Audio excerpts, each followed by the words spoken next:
দর্শক, যাকে অপহরণ করা হয়েছে তার পিতা আমাদের সাথে আছেন এবং যেই স্থান থেকে তাকে অপহরণ করা হয়েছে বর্ণনা অনুযায়ী আমরা সেখানে আছি। দর্শক, যাকে অপহরণ করা হয়েছে তার মা আমাদের সাথে আছে। সম্মানিত দর্শক, যে যেখান থেকে দেখছেন সবাইকে স্বাগত জানাচ্ছি মোহনগঞ্জ টিভিতে। আপনারা জানেন যে বারহাটা উপজেলায় একটি অনাকাঙ্ক্ষিত ঘটনা ঘটেছে। একটি মেয়েকে অপহরণ করা হয়েছে। কিছুক্ষণ আগে কিন্তু এখানে মানববন্ধন হয়েছে। এলাকাবাসী যারা আছে তারা প্রকৃত বিষয়টা তাদের কাছ থেকে জানবো। আসলে মূলত প্রকৃত বিষয়টা কি হয়েছিল এখানে? এই রাইতে 11:30টার পরে একটা ছেলে মোবাইলে আলাপ আলোচনা করে ঘর থেকে প্রস্তাব করতে বাইরেছে, তখন ওর মেয়েটার তুলে নিয়ে পরে আবার রাইতের 3:30 বাজে ফিরে দিয়ে গেছে। এই এর দৃষ্টান্তমূলক শাস্তি চাই আমরা। আমার বাড়ি কাঁকড়া গ্রাম। আমরা সবাই এর বিচার চাই, দ্রুত গতিতে ওনার বিচারটা আমরা চাই। সরকারের কাছে আমার আকুল আবেদন। আমরা তো মনে হয় সরকারের আমাদের আবেদন এটাই, আমরা সরকারের কাছে বিচার চাই, ফাঁসি চাই। ঠিক আছে, এ আরো অনেক আকাম কুকাম করছে, ধরাত পাচ্ছে না, এখন তো আমরা ধরতে হাইছি। ঠিক আছে, মেয়েটার বাপের নাম রাজীব, আর যে ছেলেটার অভিযুক্ত করা হয়েছে এই ছেলেটার বাড়ি হচ্ছে জয়পাতাক। বাপের নাম নয়ন মিয়া, ছেলের নাম হৃদয় খান। যে মেয়েটিকে অপহরণ করা হয়েছে সে যে স্কুলে পড়তো, এখানে তার সাথীরা আছে। তাদের কাছ থেকে জানবো প্রকৃত বিষয়টি আসলে কি হয়েছে এবং তাদের যে দাবি দাওয়া আছে সেই বিষয়টি তাদের কাছ থেকে জানার চেষ্টা করব। আসলে মূলত ঘটনাটা কি ছিল? কিন্তু আজকে যে এই ঘটনা হয়েছে মানে এটা দৃষ্টান্তমূলক শাস্তি চাই, ফাঁসি চাই। কিন্তু কি হলো মানে উনার বাড়ি থেকে অপহরণ করে নিয়ে আইয়া তারপরে বিগত 11:30 থেকে মানে 5 ঘন্টা কাটানো হয়েছে। তারপরে ওরাই ফোন দিয়া এই মেয়েকে আবার গার্জিয়ানের কাছে দেওয়া হয়েছে। কিন্তু যারা যারা ছিল এরা দৃষ্টান্তমূলক ফাঁসি যায় এবং 24 ঘন্টার ভিতরে তাদের তাদের আইনগত শাস্তি চাই, না হলে আমরা আবার বড় করে বিক্ষোভ নিয়ে আমরা বাসাটা যাবো। নাম হৃদয় খান। হৃদয় খান। হ্যাঁ। সবার দাবি কি একটাই? আমাদের একটাই কথা, আমাদের সুষ্ঠু বিচার চাই। আমাদের একটাই দাবি, এবং আমাদের সুষ্ঠু বিচার এবং চাই। দাবি 24 ঘন্টার ভিতরে যেন তাদেরকে আইনের আওতায় আনা হোক। আসামির আইনের আওতায় আনা হয়। শিক্ষার্থী অপহরণ হয়েছে সেই স্কুলের যারা শিক্ষক আছে তাদের কাছ থেকে আমরা পূর্ণ ঘটনার সারমর্ম আমরা জানার চেষ্টা করব। আমাদের সাথে ইতিমধ্যে একজন যুক্ত হবেন। তো মূলত ঘটনাটি কি ছিল? আসলে ঘটনাটা হচ্ছে, আমরা যতটুকু শুনেছি, গত রবিবার রাত 11টার দিকে রাজীব ভাইয়ের মেয়ে কাকুরা গ্রামের ওনাকে অপহরণ করা হয়। অপহরণ করে প্রায় 5 ঘন্টার মতো তাদের সাথে অবস্থান করায় এবং পাশবিক নির্যাতনের পরে রাত 4টার দিকে তাদের আবার তার এই মেয়ের মায়ের সুলতানার দাদাকে ফোন করে যে তাদেরকে উদ্ধার করা হয়। উদ্ধার করার পরে এখন এখন যতটুকু বর্তমান অবস্থা, মেয়ে মাহিয়া সুলতানা নেত্রকোনা মেডিকেলে ভর্তি আছেন। তার অবস্থা অত্যন্ত আশঙ্কাজনক। মাহিয়া সুলতানা ননীগোপাল মঞ্জুশ্রী উচ্চ বিদ্যালয়ের 9ম শ্রেণীর ছাত্রী। তিনি তার এই পাশবিক নির্যাতনের জন্য, অপহরণের জন্য আমরা ননীগোপাল মঞ্জুশ্রী উচ্চ বিদ্যালয়ের পক্ষ থেকে তীব্র নিন্দা এবং প্রতিবাদ জানাচ্ছি। সেই সাথে যারা অপহরণ করেছে তাদেরকে আইনের আওতায় এনে এটার সঙ্গে যারা জড়িত সকলকে দৃষ্টান্তমূলক শাস্তি দেওয়ার দাবি জানাচ্ছি, যাতে এরকম ঘটনা এই এলাকায় আর কোনোদিন না হয়। সেই সুবাদে আমরা সকলেই আজকে মানববন্ধন করেছি এবং তীব্র নিন্দা এবং প্রতিবাদ জানাই। সর্বশেষ আবারও দৃষ্টান্তমূলক শাস্তি জানিয়ে আমি আমার বক্তব্য এখানে শেষ করছি। আল্লাহ হাফিজ। দর্শক, যাকে অপহরণ করা হয়েছে তার মা আমাদের সাথে আছে। ওনার কাছ থেকে বিস্তারিত বর্ণনা জানবো, তাকে কিভাবে অপহরণ করা হয়েছে এবং ওনারা তাকে কিভাবে উদ্ধার করেছে।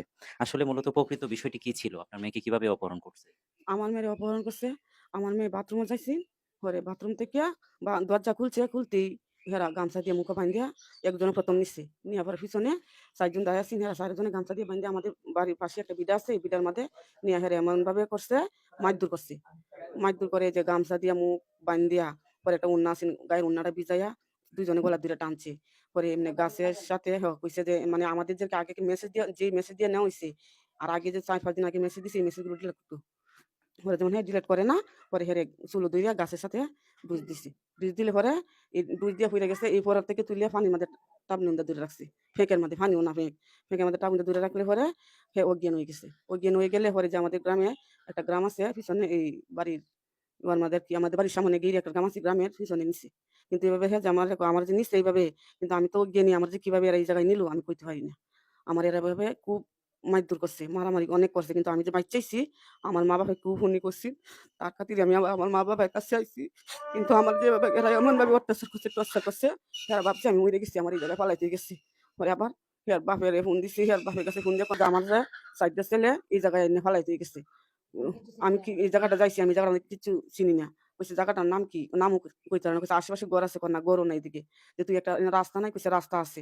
রাস্তা থাকলে রাস্তাটা আয়া উঠছে। কইছে আমি এমন জায়গায় একটা রাস্তার মধ্যে উঠছি। উইঠতে পরে হের বাপে যাই আনছে। আনছে যে আনার কোনো অবস্থা নাই। শুধু আনার শরীরটার মধ্যে ফেক আর পানি মানে টাপ নিছে। হেরে অনেক কষ্ট দিছে। আচ্ছা, এদেরকে চিনতে পারছেন কিনা জি না, আপনারা? আমার মেয়েরে অনেক কিছু করছি কইছে, কয় না আমি আর কেউরই চিনতে পারছি না। কিন্তু আমি দেখলে চিনবাম। আমারে যদি দেহে যে আমি ওরে দেখছি, দেখলে চিনবাম, কিন্তু এখন আমি কই যাইতাম না। এর গ্রাম জানি শুধু জয়পাতা। ছেলের নাম হৃদয় খান, মেয়ের নাম, বাপের নাম নয়ন, মার নাম জহুরা। দাবি আমার মেয়েরে যারা অত্যাচার করছে, এমনভাবে মারধর করছে, আমি এর বিচার চাই। কঠিন বিচার। আমি এইটাই চাই, আর কিচ্ছু চাই না। যে আমার মায়েরে যারা এরকমভাবে মারধর করছে, কি শত্রুতা মারছি, আর কেন লাগি এরকম করলো, কিভাবে নাম্বার সংগ্রহ করলো, আমার নাম্বার সংগ্রহ করলো। আমি আর এই হৃদয় কাণ্ডের দলে তো সবাই বাইরবো, আর ৩ জন আছি। আমি এটির বিচার চাই। আমরা আর কিচ্ছু চাই না, শুধু এটির বিচার। আমার মেয়ের বয়স কি হয়েছে? আমার মেয়ের 13 বছর। জি, 13 বছর। 9 ক্লাস 9 এ। দর্শক, যাকে অপহরণ করা হয়েছে তার পিতা আমাদের সাথে আছেন এবং যেই স্থান থেকে তাকে অপহরণ করা হয়েছে বর্ণনা অনুযায়ী আমরা সেখানে আছি। তার পিতার কাছ থেকে জানবো আসলে মূলত তাকে কিভাবে অপহরণ করা হয়েছে এবং কয়টার সময়? আমাদের অপহরণে 12টার দিক দিয়ে 12টা বা 11:30 বিটা এই পর্যন্ত তো মেয়ে যখন ঘরে নাই আমাদের আসলে তো সেন্স নাই। আর যেহেতু আমাদের গ্রামের বাড়ি, মেয়ে ছেলেরা উঠলে আমরা ঘুমোতে উঠানো লাগে না। তারাই ওয়াশরুম যায় বাথরুম করিয়া তারাই ঘরে আয়। কারণ এটা তো আমরা তো শহর না, গ্রামাঞ্চল। হুম, গ্রামাঞ্চলে তো খোলামেলা সবাই চলে। হুম। কিন্তু এদিন যে আমার কপালে এই অবস্থা হইবো এটা তো আর বুঝতেই না। এখন আমি আর কি করব? আচ্ছা, তারে মানে কিভাবে নিছে আর কোথায় পাইছেন?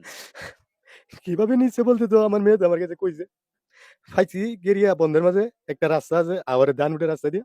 এই রাস্তার উপরে যখন আমার মেয়ে মেসেজ দিতে আমারে বলছে, হেরা কইতেছে তোর মেয়েরে বাচ্চা থাকলে ফাইলে পাইতে পারোস, মৃত্যু পাইতে পারোস। পরে কিছুক্ষণ পরে আমার মেয়েরে আমি ফোন দিতেছি, আমার মেয়ে ফোন দিয়ে ধরলো, রিসিভ করে বলতেছে, বাবা আমি এক জায়গায় আমার 60 জনে নিয়ে যাই বাড়ি থেকে, আমি তো করতে পারি না।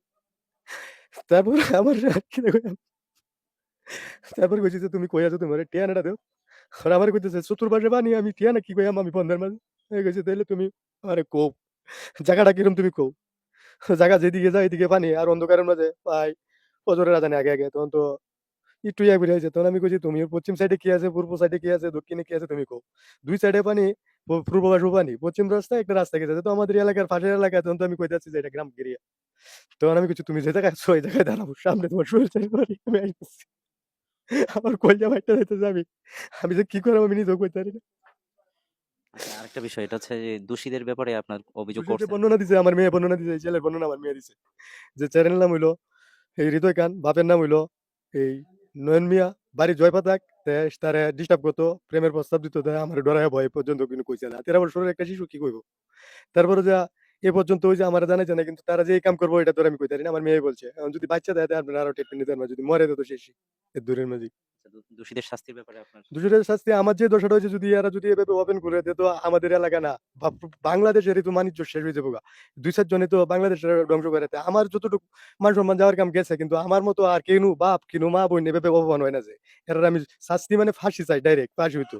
আমি আনারের কাছে এই পর্যন্তই, আমি গরিব মানুষ, আমি এই পর্যন্ত করি, আমি একজন মূর্খ মানুষ। আমি আনারের কাছে দশের কাছে আমি বিচার চাই। বাংলাদেশের নাগরিক হিসেবে আমি সবার কাছে বিচার চাইতেছি।